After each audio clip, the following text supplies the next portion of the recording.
Let me tell you about ProHealthConnect.com. It's transforming healthcare payments, providing retailers a seamless process for over-the-counter and healthy benefit programs. By connecting retailers, health plans, and payment processors, ProHealth Connect creates one powerful, unified network. They empower independent grocers and pharmacies to accept health benefit cards without changing how they do business. With over 10,000 locations nationwide, helping more than 1.3 million people access the care and nutrition they need. Go to ProHealthConnect.com.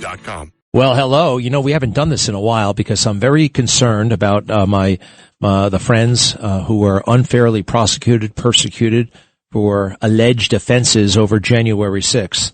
And, you know, President Trump pardoned like 99% of them, and it was wonderful. I mean, he actually didn't have to do that. And he would have had cover on the left, of course, and even on the right. So President Trump did the right thing, and there was very little in it for him.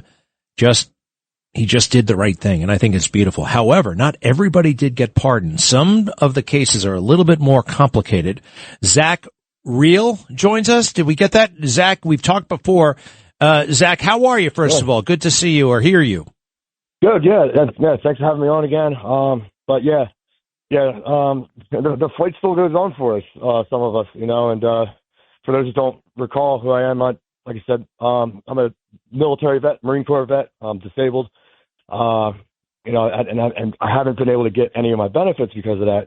But also, like you mentioned, it's, you know, a very complex situation we're going through.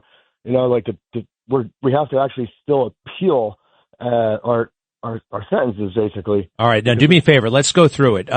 What did you do on January 6th? How did you get there, and what did you do once you were there in Washington, D.C.? So, yeah, I was part of the Proud Boys. We went down there. And by the way, the Proud Boys, so you're in the Proud Boys. Let's just make sure everybody understands, despite what you heard out of Joe Biden's lying mouth, the Proud Boys are not white supremacists. There are people from all races, orientations. There are some gay Proud Boys. Yes, there are. Straight Proud Boys. Tell us a little bit about what the Proud Boys are, in your opinion. Well, it's a men's fraternal organization.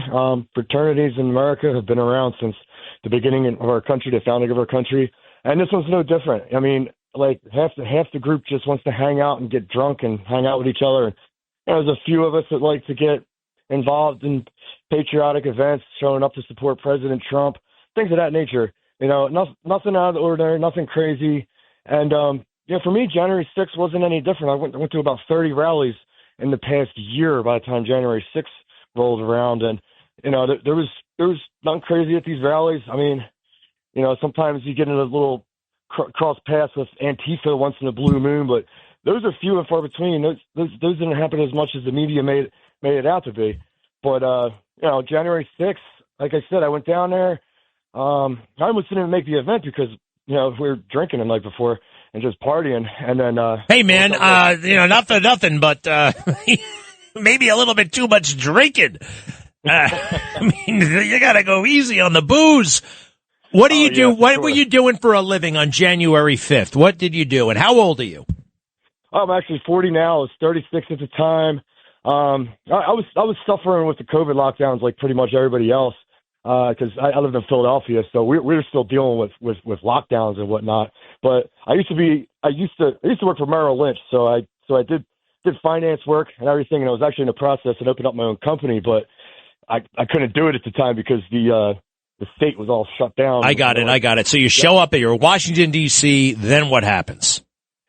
We marched around the city a little bit, and then eventually we decided to go start walking to the Capitol because President Trump he's wrapping his speech up and told everybody that you know, let's go protest peacefully and patriotically, get your voices heard. So we're like, all right, well, I guess we're going to go protest at the Capitol now, and that was pretty much it. I mean, we were all standing around just waiting to see, who's going to show up and give a speech there. And, next thing you know, we're all getting shot with pepper balls and sprayed with mace and everything. And, it was wild. Nothing I expected. Nothing we provoked.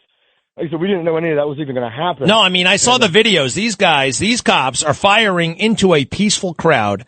These pepper spray bullets and smoke grenades, and it's like they're picking a fight with you. Did you go inside the Capitol? I actually did. About 45 minutes after they were already being let in, me and my friends, and we were on video camera. I was on video camera saying this too. I was like, hey, they're letting people in. You know, they already evacuated the Capitol. I mean, some of us will never be in D.C. again. You guys want to go check out what's going on inside? And they're like, yes, yeah, whatever, sure, why not? And that's when we decided to go in. Like, literally completely harmless. Thought we were allowed to go in. Walked in. I walked around, took some pictures for about 15 minutes. How did you get in? Did you go through a door, a broken window? Oh, yeah. How'd you get in? It was an open door. There was hundreds of people just walking in. And I even talked to cops while I was in there. I walked up to a couple cops. They're like, hey, we allowed to go down that hallway? And they're like, no, absolutely not. Like, just stay around here and you'll be fine. I'm like, okay, all right, cool. But, all right. So you walk around, then you leave. When were you arrested? I wasn't arrested for about 2 more months. March 17th, 2021. They came and raided my house, and it looked like they just got done arresting Pablo Escobar. Police cars everywhere, helicopter. I was like, geez. I even said to the FBI agent, I was like, this is a little over the top.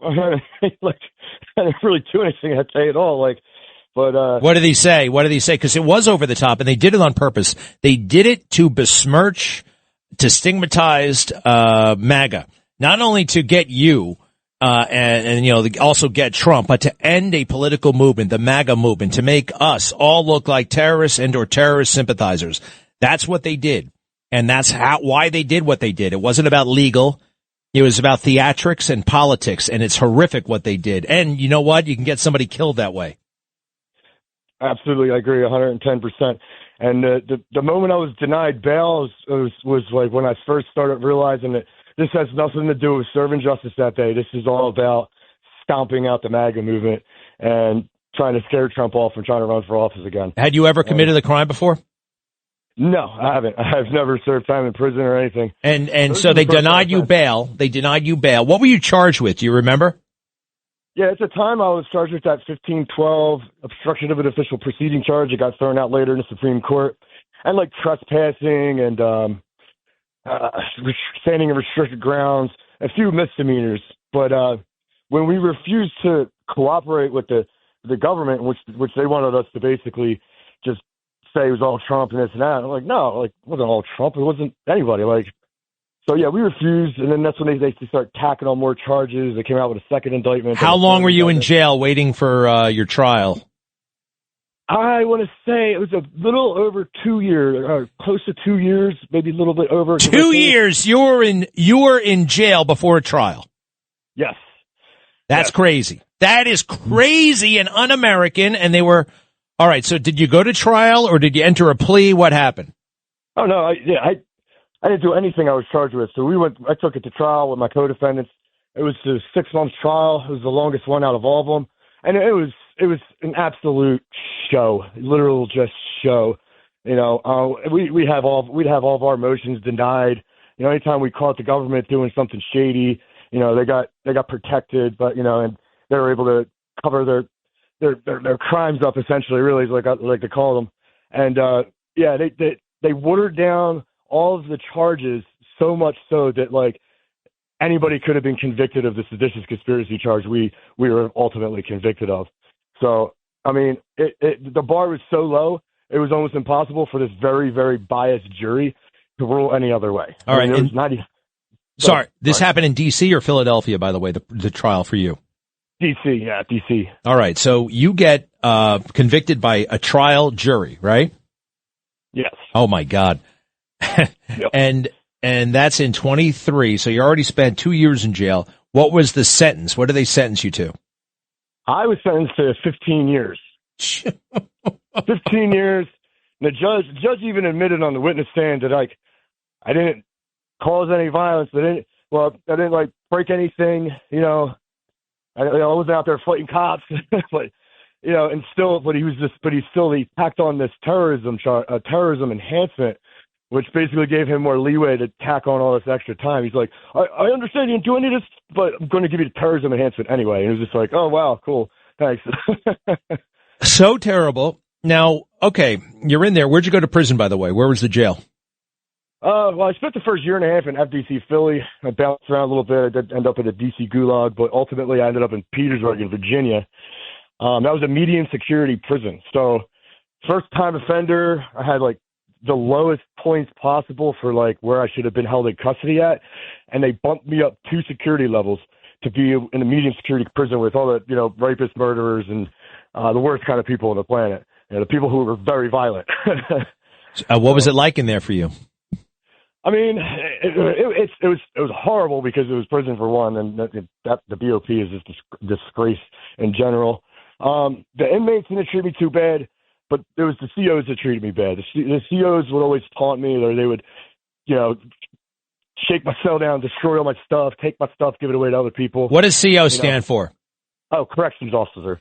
And they were harassing you left and right. So, but you're released. You're finally released. Or are you released with everybody else on January 20th when President Trump issued the pardon and the sentence commutations? Now, I know you didn't get a pardon, more on that, but your sentence was, I believe, commuted the first day President Trump was in office, and you walked out of jail that night or the next morning? Yes, I got out the next morning. It's basically they didn't have enough staff on hand, apparently, to get me out right away, so they had to call people in.